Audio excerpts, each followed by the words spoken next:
What's good, everybody? Welcome to another gorgeous value adding podcast episode with my own biggest mentor, Manish Pandey. He's a big brother to me. He's one of India's biggest and brightest digital marketing minds, and he's one of the most spiritually advanced people you'll ever come across in your life.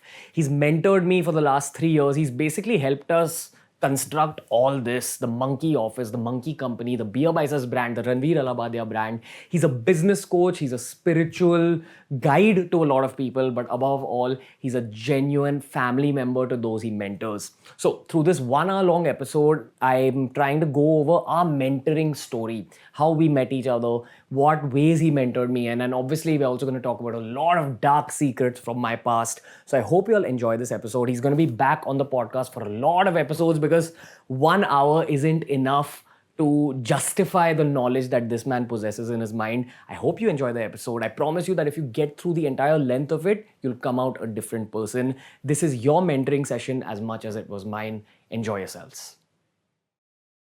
Welcome to our latest podcast episode. This time we've got my mentor, my big brother, Mr. Manish Pandey. Manish Pandey has got one of the most incredible stories. He's gone from being, I'm going to go into the details. Okay. He's gone from working in like a factory as almost like a child laborer Yeah. to rising and becoming one of the country's top digital marketing minds. Am I allowed to say that? Yeah, I mean, Yeah, cool. so he's legit one of the top marketing minds in the country. He's also incredibly advanced on the yogic path. He's also someone who kind of turned me from a party boy, meat guzzling, fun-loving, wanting to do business, potential businessman to whatever I am today, which I call, I think, kind of like a yogi businessman. So, Manish, this is going to be one of the most interesting episodes. We're going to take you guys through the whole story of how we met, the kind of changes he brought into my life. Today, Manish also mentors other huge YouTube talent. To some extent, he mentors Bhuvan Bam. He's spoken to Prajakta in detail. He speaks to every single person in our office at Monk Entertainment. He's personally mentored Virat Sheth, my co-founder. So I think this is going to be a very value-adding episode for you if you're looking for that little extra push to yourself. If you want to get to that next level in life, you're going to gain a lot from just listening to this conversation through the beautiful story of Ranveer and Manish. Makes sense. So, bro, thank you for being on the podcast. My pleasure. Thank you for guiding me through every single day of my career since I've met you. Thank you for getting me out of those overthinking tangents that I went on. Like, I remember calling you so many times and saying, "Arey, mere ideas ही नहीं अभी, ideas नहीं बचे, video ideas नहीं, channel बंद करने वाला हूँ." I went on all these deep tangents and you'd very calmly pull me out. And today, I think all the talents we've signed onto Monkey, I'm kind of doing that for them, where I think creative people generally are a little unstable. That was the goal. I Yeah. mean, yeah. So, So, I mean, just to put a thought across, me talking to all the YouTubers and everything is because I've met all of them because of you. And when I don't want anyone to mistake when I say mentor, I'm not a teacher to anyone. It's just that we meet and we talk. And in conversation, some things come out and I end up saying things. And they, I think they apply, they don't apply, I don't know that. But they feel good about that. and it's very logical. Logical, yeah. So I've had conversation with all the names that you took, but officially it would wrong to say that I've mentored them or anything like that. But yes, honestly, we have conversations, and from that conversation, a mentor is something that anyone can become to anyone. Like an ant can become a mentor to an elephant. Yeah, I also feel that, the one advantage you have over all of us is that you began your career at 18. Immediately after 12th standard, you started your career in kind of the digital marketing space. Professionally, yes, like that. But like as you rightly said, I started working when I was 11-year-old. Yeah. So I started taking tuitions because the conditions were like that I had to support family. of the family. So I had to support. So, when I was in 5th standard, I used to take tuitions for kids of 3rd standard and 2nd standard. It was easier for me. When I went to 6th, that came like 3rd ke bacche, 4th ke bacche, 5th ke bacche. And I was making money and contributing, right? So there was requirement of the time, and I don't have any regrets about it. It made me stronger only. Yeah. It made me very independent only. It Wiser. taught me a lot of things. Wiser, yes, and intelligent at the same time. Not forgetting my basics. So it added a lot of value. So I'm thankful for that kind of situation that I got. Yeah. Before we get actually into a detailed story of what happened, like how Manish and me became so close, I want to just give you all a brief overview of what he does. So he's the head of content at Josh Talks today. Not head of content. I used to head research at Josh Talks. Okay. And now I head culture and growth. Okay. But that's one of the many things you do. Yeah. You're a consultant to so many big companies. You work on TEDx Gateway. Friends. I mean, it would be great to say friends because when you say consultant, it's like you draw money. Yeah. But too many people I talk to, and I am not that person who goes and draws money out of, all those things. Even though you can. I can, but I don't feel the want of it. I'm okay. I mean, I'm very, very happy the kind of work that I'm doing with Joe Stocks. Yeah. Very, very dear and very close to my heart. Yeah. You've seen it personally, how we 100%, work there. 100%. And absolutely in love with the team there. Yeah. Shobit, Supriya, all these guys, Vedant and all. I love them a lot, and we like family. And Also on like a startup level, you're someone who's like helped a lot of startups. You're one yeah, of I mean, same as I said, same with the YouTubers. I meet them, we talk for a couple of hours, and something comes out. So I don't want to take credit for it because I had a conversation, something came out, it came from inside me, or whatever came out of me is not mine anymore. So I cannot hold the right of content or whatever you say, copyright. ऐसा कुछ नहीं होता है. Okay. It's after, see, Ranveer, if I gave you some advice, it's yours now.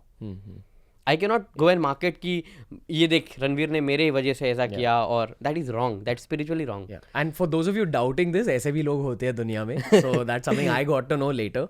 That people like this definitely exist in the world. I'm gonna tell you all about like Manish's power in the startup world. He's single-handedly helped startups like almost 10x their revenue, 20x their revenue, things like that, by being like just a small consultant on the startup, a mentor to the whole team, things like that. That's what he's pretty much done for Monkey as well. Also, on a yogic level, dude, because of your family lineage, the stuff your Nana ji taught you, Yes. You are extremely advanced spiritually. Yes, I mean, you can say that. I mean, there is no scale to measure, or there is no certification, or there is no level that, okay, you are on level 12 or level 13. If they are all false. Yeah. If they are there in the market, that level 1 yoga, level 2 yoga, it's all false. It's a journey. Got it. And there cannot be levels of it. Yeah. And there is no age of attaining those levels. Maybe a 5-year-old tomorrow will be more spiritually advanced, put together all the spiritual person in the world. We don't know about it. And maybe a 60-year-old will not be spiritually advanced at all. Yeah. So that's the reason I come across too many people in my life who are way older than my age, but I end up kind of giving them something. And I have met couple of very young people, and like way younger than me, and they've taught me a lot of things.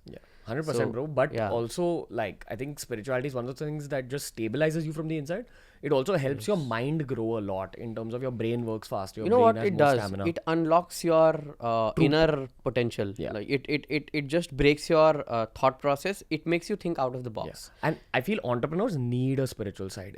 Everyone needs it. Yes. But probably the people who need it the most are people who are working in a startup in their 20s and entrepreneurs in their 20s who need creativity, who need that little extra bit of stamina to work on weekends, things like that. Yes, I always tell this thing. There are two things in the world.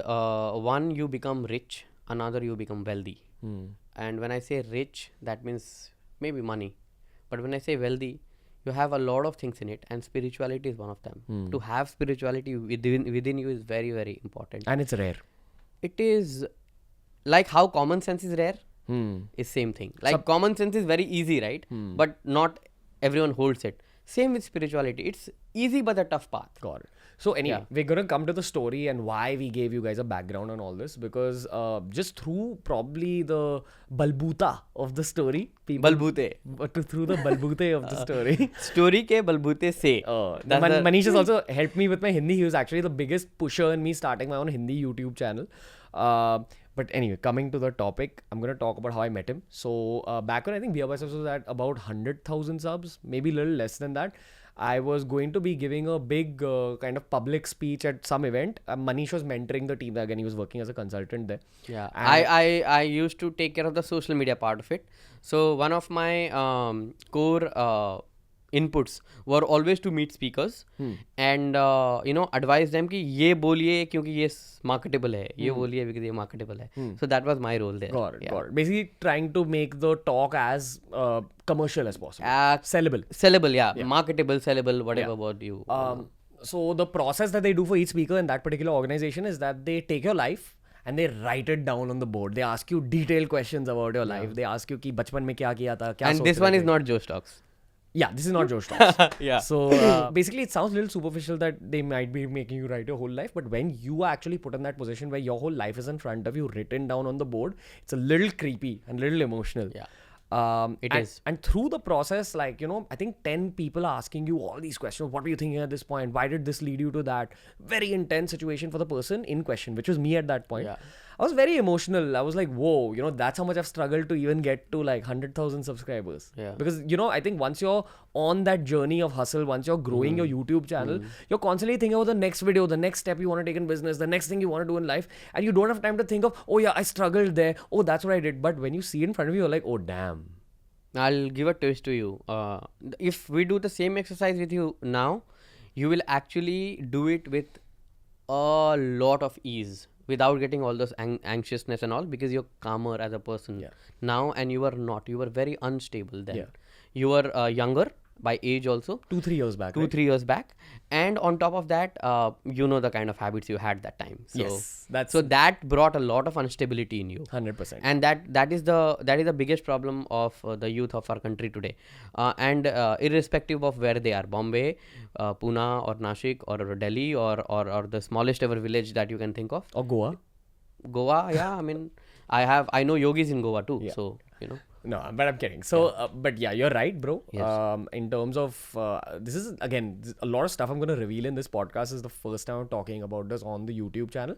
And I'm going to be honest because there's nothing to hide from you guys. Too much meat in my life, firstly. I think there was non-veg in like 4 meals of the day. I used to get up and I used to put chicken in like my, like a sandwich, eat it. Then for lunch, I would have like a chicken breast. Then for, at the 4 o'clock meal, I used to make poha and put shredded chicken inside. Then have eggs before going to the gym. Then probably at night, either have fish or a lot of red meat. There was just, and this was the case for maybe, I think from 2012 till say to 2017. Okay, 5 years of my life, every single day I've done that. and other stuff. And other stuff, a lot. Weekend, every single weekend, there had to be at least 1 or sometimes 2 days of like hardcore drinking, binge drinking on weekends, because I just felt like YouTube was such an intense phase of life, and I'd come out of engineering college where drinking culture is such a big thing. I was drinking a lot. I've spoken about my alcoholism problem also on the channel, and wait for it, of course, like the rest of India, I used to, consume marijuana also. I had gotten into this habit of actually making canna butter, which is that you take ghee and you take a little bud. Don't give these recipes to the people now. But yeah, I basically used to consume edible cannabis. I'm very against smoking, but in terms of eating, I would like basically how people consume bhang. It's kind of a version of that. You heat whatever your cannabis with your butter. You make canna butter. You put it on bread and toast and eat it. So I've done shit. I've done shit like that. Okay, but now in my life, there's literally no intoxicant, because the biggest intoxicant has been introduced in my life by you, which is the process of spirituality. We'll get to that later as well. Now, what these intoxicants do in the short term is that they'll give you that escapism. They'll give you that party. Yeah. But in the long term, they make you extremely unstable. Yeah. So you might even be able to work well. You might even be creative. Yeah. Hell, you might even be more creative when you're a little high on weed. Okay? But when you're not high, when you're sober, Then you're gone. yeah, your whole stability is just like completely You think shaken. that there is no life, and you have no motivation. Exactly. So I'll touch on the meat part first. That it's okay to eat meat. I mean, see, I'm not against the people who eat meat. It's their choice. But I'm just going to put the fact out. And this is not my theory. You can Google it. It's there, and that's how. Very simple. It's a common sense. As we said, common sense is very, very uncommon. So think of this. Which all animal in animal kingdom, all the animals that they eat meat, and all the animals that they eat grass. Now, and also think the way we are evolved, like humans, how they were from, when you take science, you say that you were monkeys and then you became chimpanzee and apes and whatever, and then you became human, Homo sapiens today.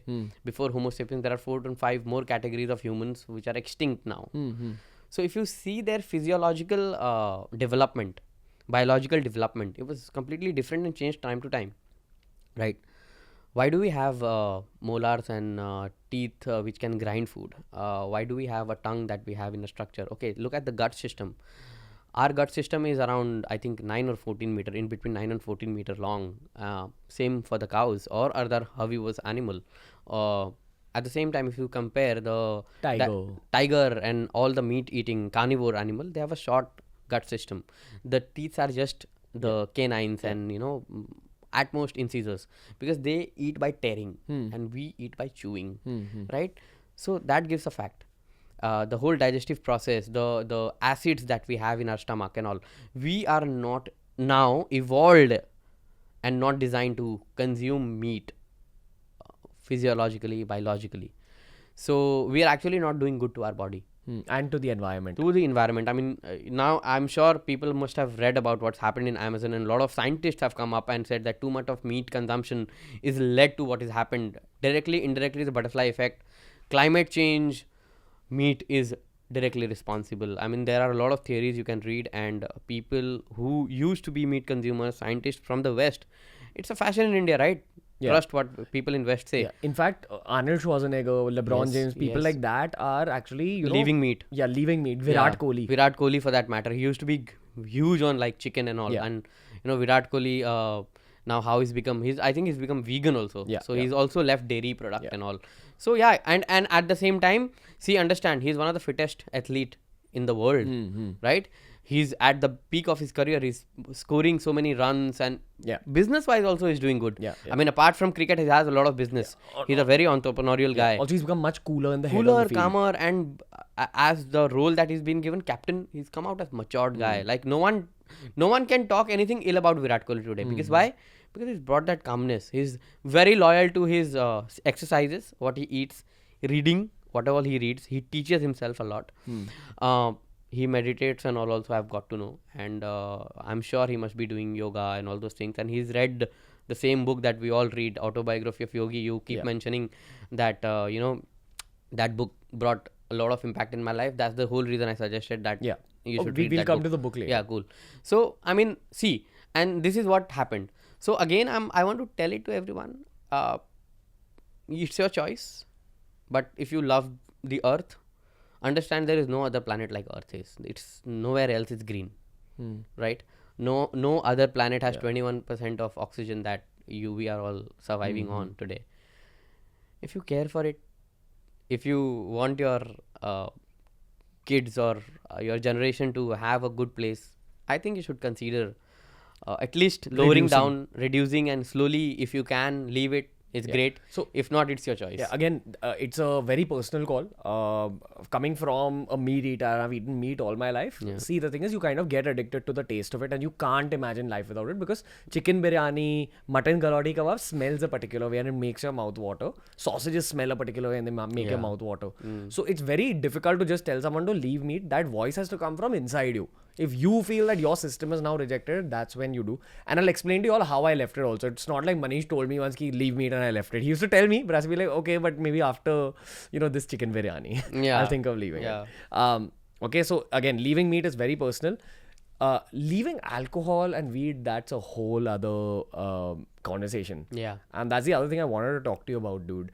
What does alcohol and weed do to the system of a young person in the long term? A lot of people are using it as an escapism, especially in corporate culture. Corporate culture, too, even there's a lot of smoking cigarettes. Okay, but generally there's a lot of binge drinking and pot smoking amongst the youth. So why are the youth turning to pot smoking and drinking so much? Why did I drink and eat so much pot? I'm sorry to be a little harsh here, but I clearly want to blame the Western world here about it. All that things that you listen and you read that, oh, Bhole Baba, Shankar Bhagwan used to smoke up, and all bullshit. It was never like that. He didn't need all these things. And also you see sadhus and all, people say now when you go to Rishikesh or you go to Banaras, when you go to Kumbh Mela, you see Naga Babas and all, they smoking up and all. You talk to them and all. Only those smoke up who have not got to that level, to help them to get to that level. But once they get to the level, they leave it. How does it help you get to that level? So the whole point is, it makes you like out of your mind. It just helps you focus in one direction. But see, understand, it's a very dangerous thing to have, because the yogis, they leave it, but the youth, they don't end up leaving. They make this their life. And they justify it. Yeah, and I have come across a couple of videos on BeerBiceps channel or Ranveer Alabadia's channel, where you've spoken very clearly about it. See, let's talk science. What does alcohol, or what does weed, or whatever name you have for that, does, is it is just chemical. It enters your body and it stimulates some other chemical to make something else. And again, if you go deep down, you will speak about oxytocin, you will talk about serotonin and all those things. So what it does and all. So karte what happens is, with time, it becomes one of the component of your chemical system of body. And when you don't get that, that's the time you feel very lethargic, you feel angry and all, because your blood demands it, your system demands it. That's what is called addiction, right?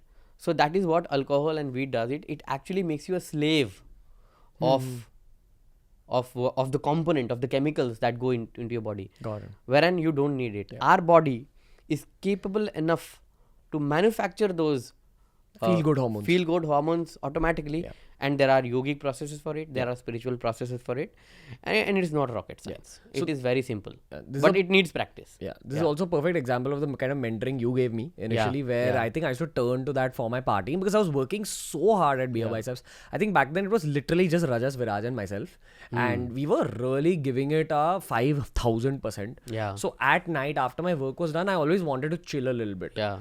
Without realizing that, wait, I can give my 50,000% if I choose not to chill in the long term. What do you call it? Hot box? That I didn't smoke up, but Okay. like my friends used to smoke up. I used to eat more like of that can of butter. Oh, whatever. Huh? Yeah. Anyway, I used to even actually eat it and kind of try writing BeerBiceps scripts for the same reason, that it helps you think in one tangent. But now go to those scripts and compare those scripts with the script that you write now. Yeah. You'll get your answer. Yeah. Exactly. Everything's become much more intense, more better now. Better and with a vision. Yeah. 100%. And with not that shortcuts. Yeah. That shortcut kar lo, ye kar lo, wo kar lo. Also, there's like close to 35 people working at like Monk Entertainment, BeerBiceps, and the associated businesses. See, his family is grown. Yeah. So everything positive has happened. 100%. And I just feel too much pressure now to even consider the possibility of being stoned or being drunk. It's like, dude, if I'm drunk or stoned, my brain won't work fast. I mean, see, there are enough example in front of us who've been slave of this nationally, internationally, and amazingly talented people losing their lives. I mean, I read the other day about Boris Bok. What is his name? That tennis player. Boris Becker. I read that a very ace tennis player was bankrupt because he had drinking habits, alcohol, and then multiple wives and all those things, whatever. Maradona I read about. Maradona, oh my god, I mean, such a legendary player. There are too many examples in Bollywood. People and amazing artists losing their life for this small petty things. Is very sad. Okay, but let's come back to the story. So, dude, what was your first impression when I did my whole story and I was like, मैंने इतना struggle किया है life में, ये देखो. And I was smiling. I said, हाँ ठीक है यार. I have a first world problem. ये struggle बोल रहा है इसको. I used to sleep in a very comfortable bed with AC on, and I was restless. I said, okay, cool. There are people sleeping under the flyover as well, right? So I mean, it's okay. Everyone's struggle is struggle. We should never underestimate struggle. It's all good, bro. Yeah. Why don't you tell the story of you tried to find out who am I and what happened? So now coming to the context of my life at that point, I'd gotten already into spirituality. Like I was very intrigued by the concept of meditation. I'd read the scientific aspects of it. And you learned Reiki. Yeah, and I enrolled for a Reiki course. I've spoken about this on the podcast earlier also. It was one of the greatest experiences of my life going for that particular Reiki course. Yeah. And I used to keep recommending Reiki to everyone because it had really helped me and healed me that course. So, dude, throughout that exercise of me writing stuff on the wall about myself, you were tana maroing, like on the side, okay? You were saying some aggressive stuff to me. I think to shake me up. So I read it as, "Arey yaar, why are you so angry in life?" I didn't tell you that. But I was like, this guy is one angry guy. But he's the most negative guy in the room. So I don't exactly remember, it was something like that. So I felt like you were a really negative, angry guy. And when everyone left the room, I was like, hey man, who did this to you? I was on that end and I told you, Manish, dude, I've gone for this incredible thing called Reiki. and you should go for it. And you should start meditating. And you just looked at me. And I said, oh, right. Yeah. And you were like, oh, okay, cool, Chotu, cool. So you gave me that vibe. And I think in the next half an hour, you told me about your family's history of how deep you all are into spirituality, how much meditation you've done, how many kriyas you've done. And for those of you who know anything about meditation, Manish is like very, very evolved. For those of you who don't know anything about spirituality and meditation, he's playing like semi-professional football. If like, professional football is like Sadhguru or like, say, a Yeah, well, Shri Sri. I don't endorse the comparison here because, as I said initially as well, an ant might be more spiritual than what I am, and actually they are, right? So, so anyone who can bring themselves into some focus are spiritual. So we all have to practice.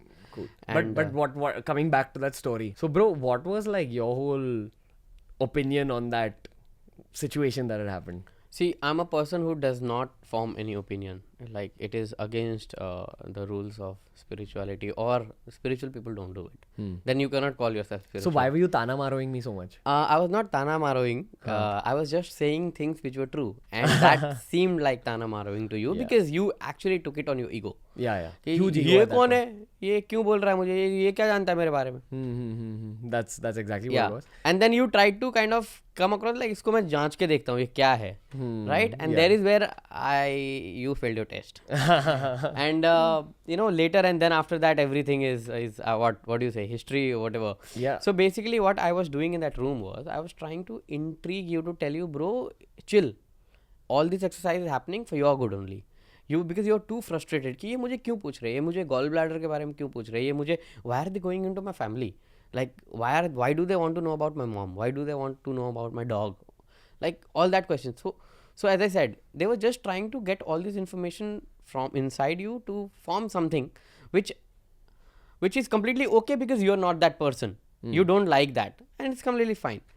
So what I was doing in the whole process was just to telling you to calm down. Yeah. It's okay. I also remember at that point you had just launched Monk Entertainment, and Yes. my pitch to that team was, let me do a talk on how to create a business from scratch, because that's what I had successfully done on BeerBiceps. Yes. And I was very sure I was successfully doing on Monk Entertainment at that point also. Yeah. And the team like bluntly rejected it. They were like, no, why should we get a young kid to give a talk on business when we have an option of getting like an established businessman? Yeah, My belief on it still is that you should let a young kid give it, because 100%. other young kids can only connect with another young kid. I get your point, and that's what you've been doing on the channels. So and I decided against doing that talk because I was like, I'd rather than talk through my own channel and tell people what I'm doing. yeah, and I remember we had that conversation. I said that it's completely okay to say no. Yeah. Because you're not feeling like it. Yeah. So I did say no. Yeah. And I eventually started frustrating you a lot with my phone calls, because I knew I had like that weed problem. I had that alcohol problem.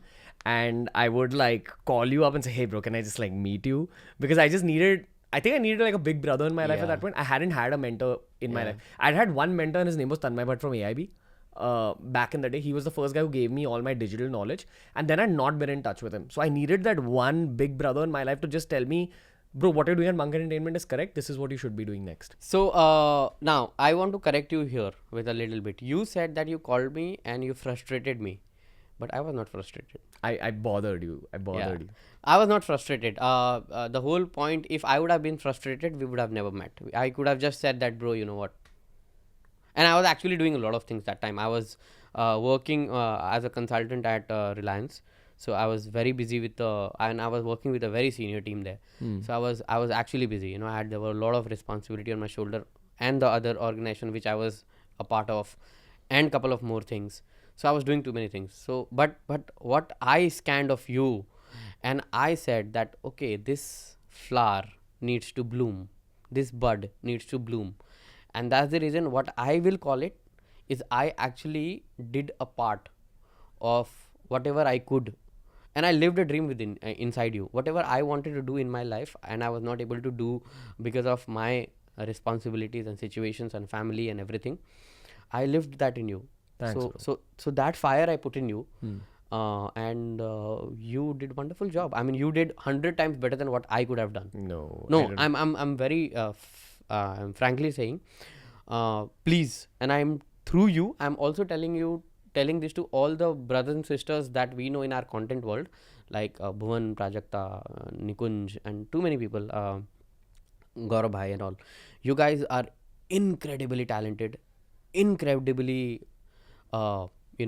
capable of actually writing a new history of the nation. And I'm chewing my words when I'm saying this. Can I take you through these 4 names, and can you quickly tell me one positive thing about each person? Yeah. Bhuvan. Very creative. Nikunj. very straight-headed, very focused, That's be unique. Oh, okay. Yeah. Flying Beast, Gaurav bhai. balanced. He is a package. Crazy. Amazing package. And Prajakta? Prajakta is very, very, what do you say, like ambitious. She wants to like hit all the tops, you know. Got it. Number And- one. Yeah. She wants to be there, like, you know, like, and that's a good thing to have. Yeah, yeah. And what did you see in Viraj and me that you were like, okay, I'll mentor these guys very closely? That the things that you guys will create, the country will remember. The concept of Ranveer, the concept of Viraj is going to be there for thousands of years. It's not going to fade away. Got it. So I think Viraj and me, I think our work-wife relationship, like our co-founder relationship is very... Hello. Then what do you say the relationship with Rajas you have? He's my work wife on BeerBiceps. Oh, so you have two wives. Yeah, I do. So, and I think, in fact, it's not just Viraj, it's both Rajas and Viraj. Yeah. Both of them. I think it's like fully egoless work and it's been like that since day Yes, one. yeah. So even if we have arguments, we know that it's always for the best of, you know, the Yes. best end Yes. result for the Yes. companies. Yeah. So I've been blessed with like the most beautiful co-founders, the most beautiful mentors. And this is... Well, I am lucky enough to be in the...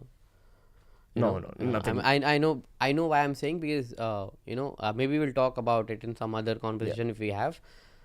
I've seen the kind of things that I've seen. You know? Dude, why didn't you, tell me to leave something like weed from the beginning? Why did you wait? Because everything is a process. I remember and I know that one time when we were sitting at Worli Seaface, I guess, it was it was one Purnima, not Guru Purnima, but one Purnima. And that day also you were pretty high and you came and you spoke to me. Yeah.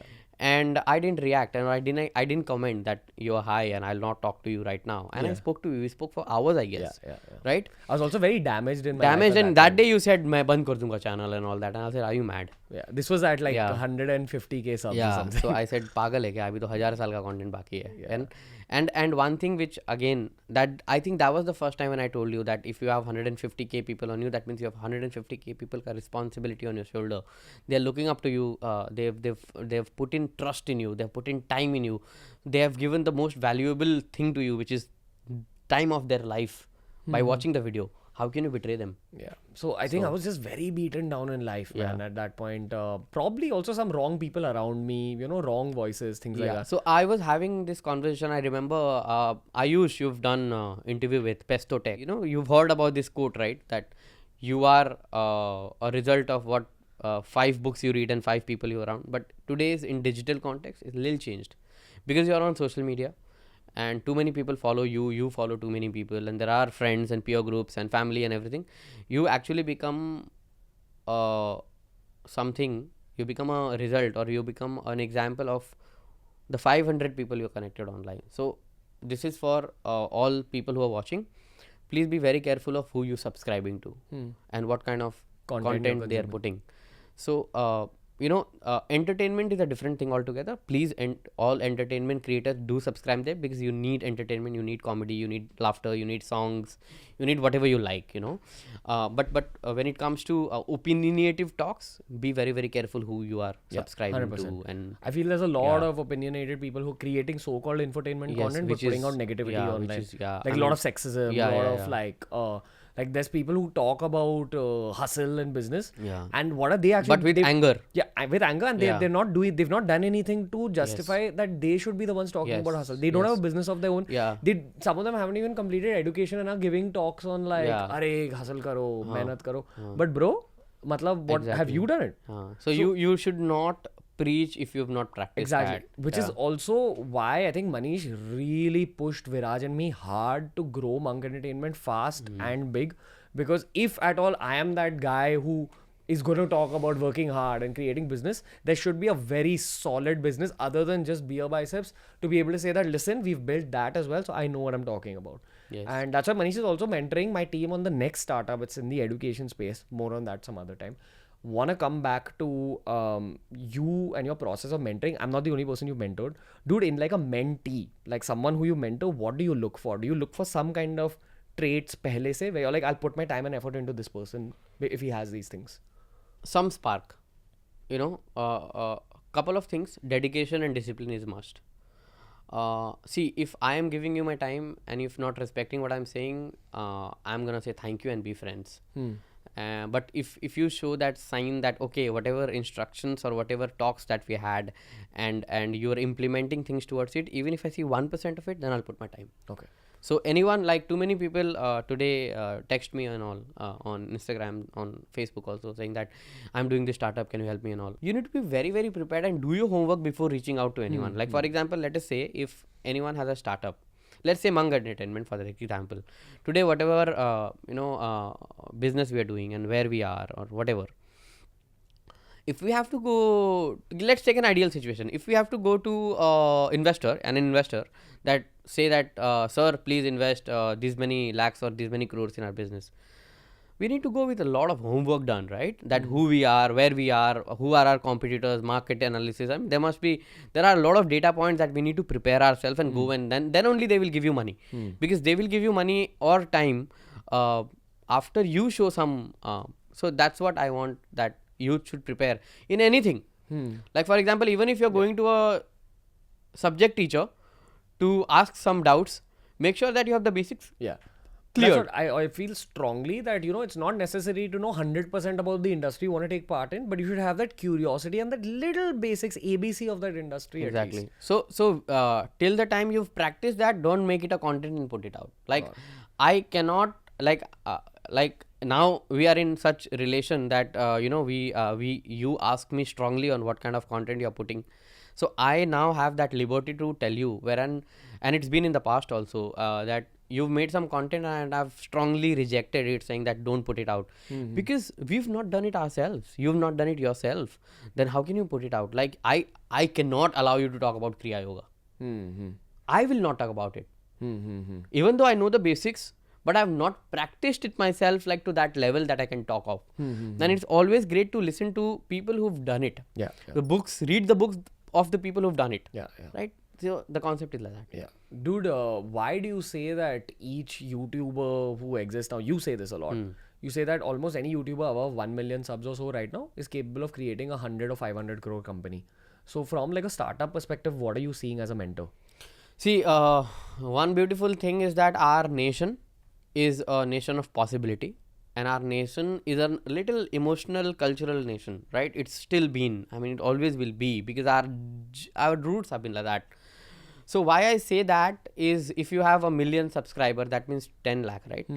Million is 10 lakh. 10 lakh people with you. That means you have 10 lakh people backing you. Imagine 10 rupees bhi sabse mil gaya, to kitna hoga? You need to create that something which can give you that 10 rupees. So that you can make your wealth, at the same time give back some part. And like how you are giving back today, like how Monk Entertainment and BeerBiceps is giving back, is by designing something for kids and giving it. I don't know, it will be free or it will be chargeable or whatever, but you spoke to Radhakrishnan sir, you spoke to Kiran Khalap sir, and you spoke about this idea you had in your head, and they approved, and then you brought to me, and then we discussed, and we said, yeah, go ahead, do it. Right? So it's like that. So everyone is capable, and I'm seeing also couple of YouTubers, they've already started. Someone is selling t-shirts online. Someone is selling something. Someone is designing. I met a very interesting YouTuber, a regional YouTuber in Delhi. Regional from? He's from Delhi only. I'm talking about Mahatma Ji Technical. You should meet him. Very nice guy. So he's designing courses. Abhinav, Abhi Viral, that who we know. He writes rap and all those motivation. He has some online courses that he does. So these guys have been doing, not like yesterday. They've been doing for last 3-4 years. They've built a parallel business. So using YouTube as a base. I mean, even Nick, BU Nick, he is doing something entrepreneurial. He always talks to Viraj about starting some new businesses and all that. So obviously, see, imagine today an asset that you have is you don't have to spend on marketing. You will just have to make a video and put it out subtly. And people will, and forget about hardcore marketing, because you've been too loyal to your fans. You've been too loyal to people who subscribe.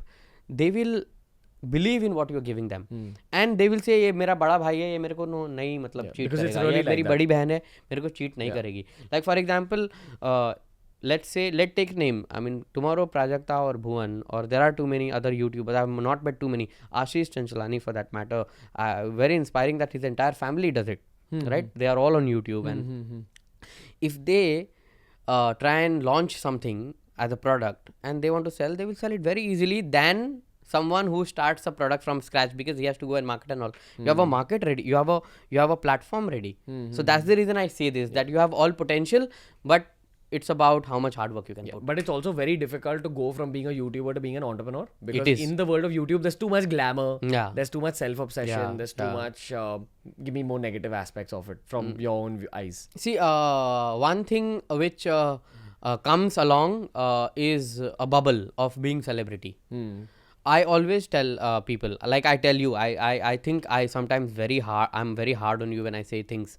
I say that how many people subscribe on you, and you will say that, okay, total of 2.3, 2.4 million. I said, convert it to lakhs. You will say 24 lakh. I said, now compare the population we have in the country. And I said 130, 135 crore. I said, now calculate the percentage. Now you tell yourself, are you a celebrity? How? You know, if you fall sick tomorrow, will people pray and do havan for you? No. You're not a celebrity, right? You are in a bubble of being a celebrity, and it's, I mean, people who take it positively, you've seen them prosper. People who just pass it are there. Yeah, bro. That's what we've seen. YouTubers go down. Yeah. We've seen big companies go down. Yeah. I know that when we take you for a lot of YouTube parties, you actually point people to me and say that person's good. That person I'm a little afraid for. Yeah. So when you're talking about the people you're afraid for, what are you seeing them doing wrong? You know, there is no rocket science. The behavior. If you observe people, the kind of behavior they have, the way they shake hands, the way they meet people, greet people, it all gives you behavioral traits, right? And it is all about common sense. And yes, because of some spiritual advancements, I can like see a couple of things, and you know, which you have better intuition. And which is not to be misused, right? I have always tell you, like, you keep sending me pictures and you say ye banda kaun hai kya, and I tell you that, you know, this is not really correct, we should not do this. and when required, we do it. But also we're in the talent management business. Okay, so yeah, so yeah, all that things, you know, and it's always by God's grace, it has always been correct of whoever we've. So now this is not judging. This is just understanding people, who they are. Are we going to invest time with them or not? Are they open enough to take some submissions of thought and change few things to, you know, grow their career to the next level. Yes, a lot of female YouTubers who you made me speak to, and I've said couple of things and they've done it and they're feeling good about it. And there's been too many things have been technical also. And in couple of cases, team at Joe Stocks has also helped them. Like, I've taken people to offices, and Harsh, who is a crazy guy in our office, has helped them like read their analytics and tell them and all. So yeah, it's both technical advancement plus what you can do on personality. So all that. Yeah. Okay, but now coming back to the story, which we've gone away from a lot, but it's cool. That's the nature of a podcast. Dude, you know, you kind of told me to cut off one negative element at a time, which is usually what I do as a fitness coach. I tell people, don't take up a diet. Instead, just cut off one negative thing from your diet. I remember that. Yeah. So, dude, like, why you first told me, I think alcohol. Alcohol is the first thing you because cut that off is from my easy life. to. Yeah. Alcohol, you know, once you leave it also, you feel like actually a leash has come off your neck. Once you leave it for a while. Even leave social drinking. Just completely don't touch that shit. That's what I believe in now. And this is something you'll only understand once you come out of alcohol. Coming from BeerBiceps. I literally named this channel with the intention of telling people, you know what? It's okay to drink, and it's okay to drink beer. And that was me being like a little rebellious engineering kid. I was a lot of anger in my life at that point. Shamed that the name that came out of that angry face was BeerBiceps, which has given me my career today. But anyway, now I tell people that as much as you can, stay away from alcohol. It's not everyone's cup of tea again. If you want to drink, if you're not ready to give up, don't. But some days now, after a heavy drinking session, when you get up with that hangover, one voice inside your head might tell you that, dude, maybe this isn't built for you. Listen to that voice. At least don't binge drink. Don't give in to it again. If your friend group drinks a lot, drinks to unhealthy levels, stop hanging out with them. That's what I strongly believe in. So alcohol was the first thing. So I think, you know, what happened at that moment, I remember that moment when I told you that, bro, you should consider, you know, giving up alcohol dhire dhire. You know what I did? I looked into you and you were thinking it already. And I just said that, ये जो तू सोच रहा है ना, इसको थोड़ा ऊपर लेके जा. So that's what happened. So I think it was a right moment of both of us meeting, and you were actually thinking, you had somewhere understood that ये दारू वारू पीने से मेरा बहुत लॉस हो रहा है, Yeah. मैं गुस्सा हो रहा हूँ, मैं कुछ रिलेशनशिप भी ठीक नहीं जा रहा है, उससे झगड़े हो रहे हैं, you already were feeling that. I just ignited that thought Yeah. and as I said, discipline, dedication, Yeah. and you followed. Yeah, dude, that's how It's you. your win. I have nothing to Yeah, contribute but to I it. think in a way you kind of trained me through that process. Yes.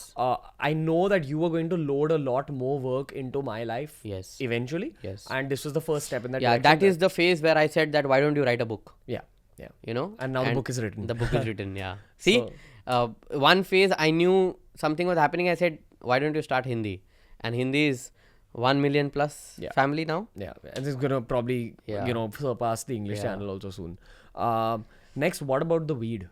Like that was something which was a little more difficult for me to leave compared to alcohol, because alcohol is horrible for your health. It makes you fat. Yeah. It Even kind weed of, is. for sure, but weed has lesser bad effects than Yeah. alcohol. Yeah. And that's how I used to also justify it to myself. I was saying, हाँ ये तो nature है, इसमें क्या है? Oh, it's because weed is branded that way.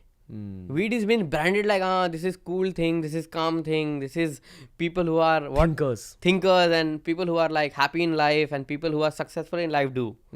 Yeah, that's what I think. I think a big reason I got so deep into it was all this American YouTube content I used to see where they used to be like, yeah, Snoop Dogg does it. Yeah. And, Obama did it. And like, Steve Jobs did it. I don't know if Obama did it or Obama not. did it. Like, Okay, I don't know that. So. But so a lot of it was the branding that sat in my head. Steve Jobs, I know, and when he came to India then, and when he went back, then I mean, even Mark Zuckerberg, when he came back to India, he became more spiritual. I don't know if he did smoke or not.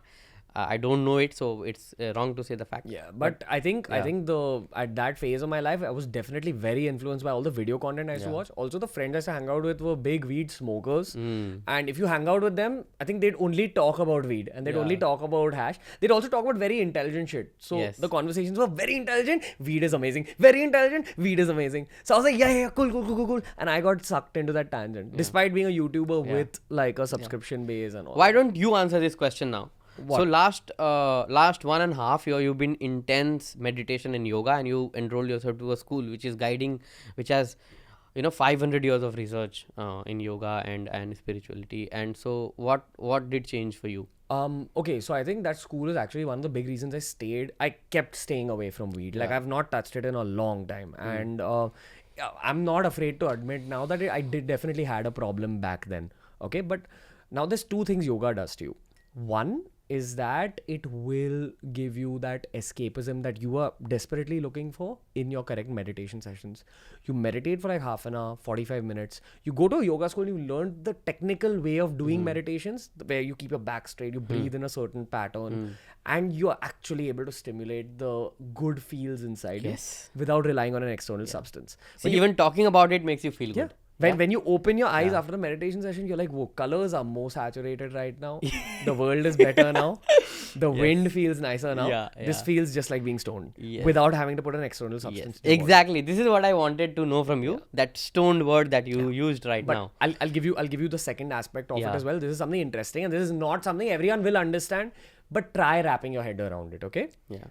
Manish, help me wherever I'm going wrong in this. There's a concept of Siddhis in yoga. Now, what are Siddhis? Basically, they say you only use 10% of your waking mind. Like, as in when you're awake and you're working, you're only using 10% of your brain. But if you do yoga, you start unlocking the remaining 90% slowly. Yeah, and it's been scientifically proven. Yeah. So, I would advise everyone to go and watch a series on Netflix. It's on brains. I think it's called The Brains. Wherein they've spoken that how yoga and meditation actually helps you unlock the endless possibilities of what mind can do. And they have come to India and they have been surprised. Scientists have come to India and they have seen yogis who live without food, who drink water and survive. There are some yogis who eat one time a day and function. They walk in the chilliest mountains with just a robe and just one dhoti on their body, wherein you wearing thermal and whatnot. So what is this? Yeah.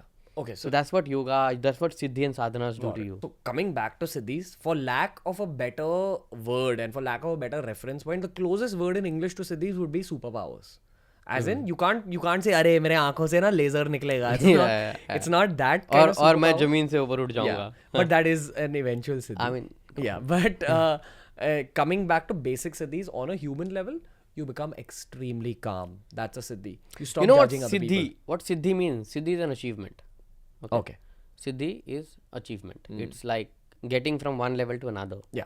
So That's being called being siddh, matlab being wise. yeah. So That's what it's yeah, called. Radha sir has explained it better in the other podcast. Yeah. in the long term, I just feel like Siddhis are one of those things that initially keeps you very motivated about sticking to your yoga process because you're like, wow, what is happening to my world? Why am I able to see through people right now? Why am I able to understand that what this person is kind of thinking about? Why are all these colors more saturated? Why am I more at peace? So initially yoga becomes that. Then you educate yourself when you realize, hold on, this is just the tip of the iceberg. Exactly. And there's a lot more to more. So you learn. should not be excited because of these small things. Exactly. So this spiritual world is really funny also. Yeah. I keep telling you, they throw a lot of tests on you. Ki they will make you see through a person, or they will make you understand a person better, or gaze couple of things about the past or the present, or maybe something that person is doing in life right now. But if you start feeding on these things, you will lose. Yeah. That's the reason I always say that we should not always see pictures and get into people's mind and But it is one of the things. Talk to anyone who's done yoga in the long term, they'll tell you that they're a very good judge. It is observation. Yeah, they're a very good observationer of other people. Yeah, because they're calm inside. And I'll tell you why I'm talking about this in the whole weed section, because I started seeing all these siddhis around me. My head was calm. I was way more creative. Our business was growing because of my creative processes. And even if once in a while I again got a little stoned, it would go away for 2-3 weeks. The peace would go away for 2-3 weeks. The calm would go away. Yeah. And I'd just be like, no, wait, I want that again. No, I remember I watched a Sadhguru's video and it made a lot of sense to me. Someone asked him a question saying that, he asked a question saying, what do you want to ultimately achieve? And that person said, peace. Then he laughed and he said, peace is not something that should be your goal. Peace should be a requirement. Yeah. So same thing. Good habits should be your requirement. Yeah. And I mean, happiness is not a destination, it's a journey. Exactly. Same with peace. Yeah. So the peace became a journey. I was like, no, I'm not going to spoil this journey with that blob of weed. Yes. So that's kind of why I just let it go after a point. Yeah. And finally coming down to non-veg. Okay. Now keep in mind, I was a powerlifter, gymmer. So I kind of needed the non-veg to really maintain my musculature. And it's definitely reduced since I've become vegetarian. But the advantages that leaving non-veg has given me can make up 110,000 times for losing a little bit of your musculature. Okay. For example, I'm extremely cool in the head. Like you can't imagine. I feel like someone's just taken all the anger out of me and thrown it away. Obviously, it's also the meditation. It's not like all vegetarians are cool in the head. No, they are not. Yeah. Even I mean, let me be very honest with you. Even I get angry very. Yeah. But it doesn't mean my mental health is way better. Yes. All the inflammations in my body, the injuries, the long-term injuries have all vanished. The tennis elbow, the wrist injuries, all that's gone. See? Again, there's science behind this, which we've spoken about in the FitTuber podcast in detail. So go watch that. Okay, but the point of leaving meat and all for me again was to get to the next level. I have this whole concept of living my life like an athlete. To be more specific, LeBron James, who has always maintained this thing in his life about every season he tries adding one skill to his skill set. Okay, which is every a good off thing. Season, yeah, so that he can become the ultimate basketball player in the world, and he's actually been able to achieve that now as like I think a 35-year-old. Okay, he's become the ultimate guy, and even as a 35-year-old, he's still considered one of the top players in the league. And the lesson I take from here is I think he's competing with himself. Yeah, and that's what I try doing as well. I ask myself that, listen, if I want to take everything to the next level, if I want to grow BeerBiceps even more, if I want to launch a Hindi channel, after this I want to launch Monk Entertainment, after that if I want to launch an education startup, I have to change certain things in my own life. Exactly. I have to add more skill sets. Yeah. So my way of adding a skill set is work on yourself. And at that phase in my life, the answer was obvious that leave meat. Because meat, 1, will open up your channels for more advanced yoga. 2, it'll make you more calm. 3, who knows? Let's see what kind of change this brings in my life. What other changes? And this is the best decision I've made in my life. Yeah, I mean, too many people watching or listening to this would think ये क्या बोल रहा है? मतलब hard work और meat से क्या relation है and all. So again, it's like जिसने किया है उसको पता है. Exactly. So actually there is no way of proving. मतलब छाती काट के ऐसे अंदर राम सीता नहीं दिखा सकते. But जिसने किया है उसको समझ में आता है, और जिसने भी किया है they've never gone back. Yeah, I know too many people, like too many people in friends in Bollywood and all. I know them. They've never been gone back. I mean, too many of them have become vegan today. They also leave dairy. I totally and all. get that. So matlab, it's magical when you experience it. You know? And the reason we've spoken so much about alcohol, weed, meat is because that's also part of the big mentoring that Manish gave me. He told me introduce yoga into your life. He told me, okay, do these steps next because this will improve your work efficiency. And once your work efficiency improves, your dreams of like having 20,000 people working in an organization and, you know, building BeerBiceps Ranveer Alavadia to that high degree of subscribers. Yeah. Not high degree. No. No, but like Okay. that huge I degree. don't get half of the things you say. So मेरे को बाद में बत्ती जलता है. So I'm a little dumb in that area. No, but dude, so thank you for introducing all these changes in my life. I just want to end the podcast on a note of, dude, what advice do you have for me now when I've cut off all these things? What skill set should I add now? Wherein you call me every day and you ask the same thing. Now you're asking it, what do you call, on air. So, see, advice, I don't know, but it is a submission of thought. Like I always make it a submission of thought because it's your call to take it or not. Is now the time is to think very holistic. So every decision that you take in your life, Ranveer, I mean, just keep yourself in this thing that your decision is going to influence too many people's life. So that decision has to be thought through and wisely taken. At the same time, you need to be that pagal entrepreneur, that that go-getter and risk taker and all. But risk le, helmet pehen ke le is what I'm trying to say. For which I have Viraj in my life. Yeah, so you can go and do your stunts, but please wear your gear. Yeah. Don't do it like, bhai, main karega bhai. Yeah, Your language. Yeah, which grew it till this point. But I feel that right now I'm in that mid-20s part of my life. You know, when a footballer is young, he runs around a lot. He's able to do like flying kicks or whatever. And then in the mid-20s... एक injury होता है फिर उसको पूरा समझ में आ जाता है. Or when you get older. Yeah. Then you play in the midfield, you play at the back and you're like, okay, let my teammates run. But the guys at the midfield, they actually like envision the game and they strategize it and they say, भाई तू वहाँ पे जा, तेरे को ball वहाँ पे मिलेगी, वहाँ से goal होगा. That's exactly what I'm feeling in my life right now. Like I need to become assisting LeBron from scoring LeBron. Yes, I mean in your language. I don't know that. Cool. Or let me just say Captain Virat Kohli from Run Machine Virat Kohli. Okay, cool. Yeah, makes sense. Okay. I understand cricket. Yeah. So just that, man. What is your vision for Monk Entertainment and BeerBiceps as like the main mentor that we have? So any organization that I'm, even like Ayush, I have been friend to Ayush. I've been friends to like too many other people. So what I want them to do is grow ethically. So Monk Entertainment, if you ask me, I want Monk Entertainment to grow ethically. Though we are in a business where a lot of things happen and all that thing, but still we might lose couple of pennies, but we'll stand through our ethics. We will not break the ethics. We will not do those wrong things. We will not do that tax ka chori, or we will not do the too many things. So that's something I always keep talking to Viraj. So that is what one thing we will do. Obviously, we are going to grow. There is no doubt about it. We have around 35 beautiful people. I want to make this one of India's biggest companies. There is no harm in aiming like that. There always should be a target. But yes, we're gonna take the hard way if required. We might not end up being number one, but we need to be number one in our hearts. Yeah. In the people who are working with us, in their family members' heart, that okay, my kid or my brother or my sister is going to a very beautiful place to work. Yeah. Yeah, that's what consciously we've always tried to set up. Yes. Deep family culture. Yeah, very, deep very. family culture in office. And if one person grows, the whole family grows together. Yes. And it is always important to, if family means, it doesn't mean कि कभी किसी को कान से पकड़ना पड़े ना तो पकड़ो.